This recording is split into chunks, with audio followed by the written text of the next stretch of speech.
বিরাট খবর, এইমাত্র মুখ্যমন্ত্রী মমতা বন্দ্যোপাধ্যায় তিনি নবান্ন থেকে এক বিশাল বড় অ্যানাউন্সমেন্ট করেছেন।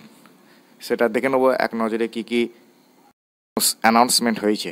পশ্চিমবঙ্গের রাজনীতির ডিসেম্বর মাসে এক নতুন অধ্যায়ের সূচনা করতে চলেছেন মুখ্যমন্ত্রী বন্দ্যোপাধ্যায় নেতৃত্বে। রাজ্য সরকার গরিব ও প্রান্তিক মানুষদের জন্য এক নজিরবিহীন আর্থিক সহায়তা প্রদানের ঘোষণা করেছেন। আবাস যোজনার আওতায় শুধুমাত্র ডিসেম্বর মাসেই 12 লক্ষ পরিবারের ব্যাংক অ্যাকাউন্টে প্রথম কিস্তি হিসাবে সরাসরি 60,000 টাকা করে পাঠাবে নবান্ন।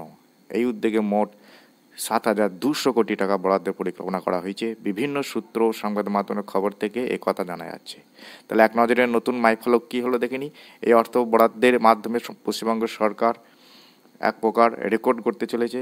এত বড় অঙ্কের অর্থ কোনো রাজ্য সরকারের পক্ষে থেকে এর আগে কখনো 1 লক্ষ গরিব মানুষের কাছে পাঠানো হয়নি। কেন্দ্রীয় সরকারের অর্থ বরাদ্দ ছাড়াই এই পদক্ষেপ নিঃসন্দেহে রাজ্যের আর্থিক পরিকল্পনায় এক সাহসী পদক্ষেপ। অতিরিক্ত বরাদ্দ দূরত্বতার নির্দেশ কি দিয়েছে এটাও আমরা দেখে নিই। প্রথমে তিনি বলেছেন প্রায় 1.32 লক্ষ পরিবারকে আবাস যোজনার আওতায় আনার পরিকল্পনা থাকলেও মুখ্যমন্ত্রীর নির্দেশে তা বাড়িয়ে 12 লক্ষ করা হয়েছে। 15 ডিসেম্বর থেকে 30 ডিসেম্বরের মধ্যে এই অর্থ প্রদান সম্পূর্ণ করার জন্য পঞ্চায়েত দপ্তর ইতিমধ্যে নির্দেশিকা জারি করেছে। আগে এই সময়সীমা ছিল 23 ডিসেম্বর, কিন্তু তা আরও এগিয়ে এনে দ্রুত অর্থ প্রদান নিশ্চিত করা হচ্ছে। অন্য সামাজিক প্রকল্পেও বরাদ্দ, এই সম্পর্কেও তিনি বড় খবর দিয়েছেন। শুধু আবাস যোজনা নয়, লক্ষ্মী ভাণ্ডার প্রকল্পেও ডিসেম্বর মাসে প্রায় 2300 কোটি টাকা বরাদ্দ করা হয়েছে।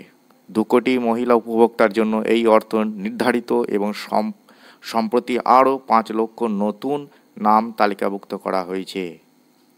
এই ছিল এক ব্রেকিং নিউজ।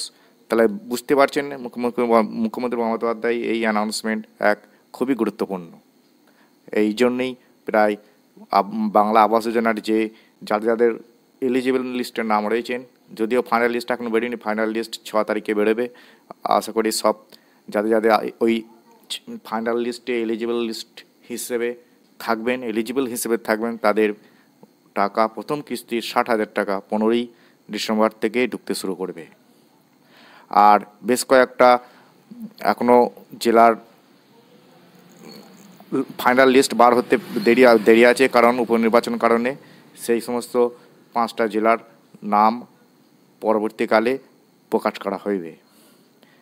আর এর সঙ্গে সঙ্গে বাংলা আবাস যোজনার সঙ্গে সঙ্গে লক্ষ্মী ভাণ্ডারের কথাও এখানে বড় ঘোষণা করে দিয়েছে।